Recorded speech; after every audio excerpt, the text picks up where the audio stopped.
Как часто вы слышали, что коммунизм – это красивая, но нереализуемая идея? Ну, дескать, да, мы не против, конечно, это все замечательно, нам нравится, всем нравится. Жаль, что утопия. Был период времени в моей жизни, когда я с интересом относился к учению марксизма-ленинизма, много читал, так, и с интересом читал, находил это чтиво интересным, логичным часто. Так. Ну, действительно...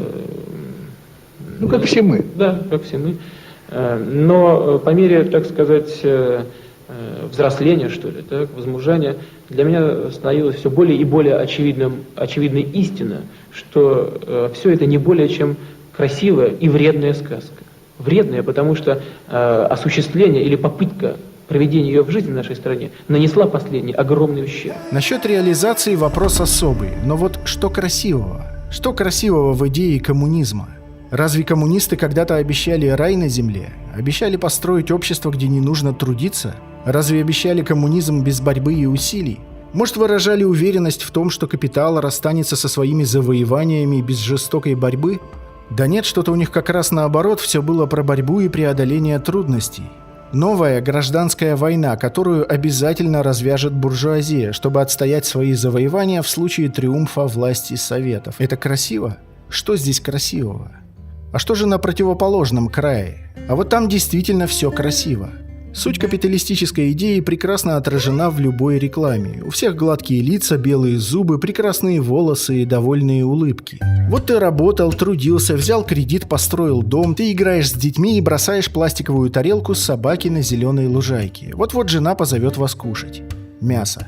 Что нужно, чтобы достичь такого великолепия? Упорно трудиться и, может быть, немного везения. Любой успешный человек расскажет вам об этом. Я лично знаю одного солидного бизнесмена, который с трудом выжил в разборках 90-х, а сейчас ведет бизнес-тренинги.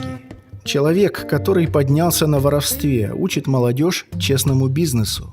Чему же они там учатся? Оставьте в покое бизнес, ослабьте давление государства, обеспечьте свободу прессы, дайте нам свободную конкуренцию, и Атлант расправит плечи. Рыночек порешает. Проще говоря, все случится само собой. Именно в это и верили в конце 80-х, начале 90-х граждане, которые просили прощения у капитализма.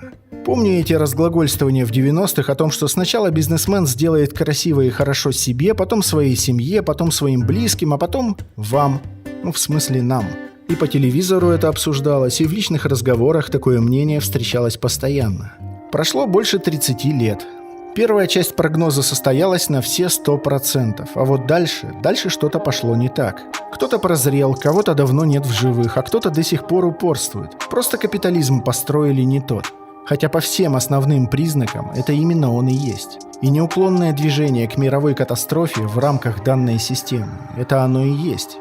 Вот это и есть мир веселой абстракции, где идеальное, очевидно выращенное в пробирке правительство, которое не вмешивается в экономику, где животворящая конкуренция не приводит к появлению монополий и самоликвидации, а из экономических тупиков не выходят с помощью войн и убийства миллионов человек.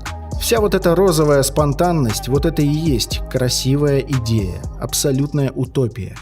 Иными словами, никаких красивых идей коммунисты не продвигали. Это обман. Сказка о красивой сказке. Коммунистическая идея – это суровая правда жизни, в отличие от бесконечного трепа о модернизациях, инновациях, рывках и прорывах. Они говорили, что нужно идти туда не потому, что там рай, а потому, что другого пути нет. Вернее, он есть, но это путь войны, варварства и деградации. Доказательства их правоты мы видим сегодня каждый день. Капиталистическая утопия рушится на наших глазах, пора уже это признать.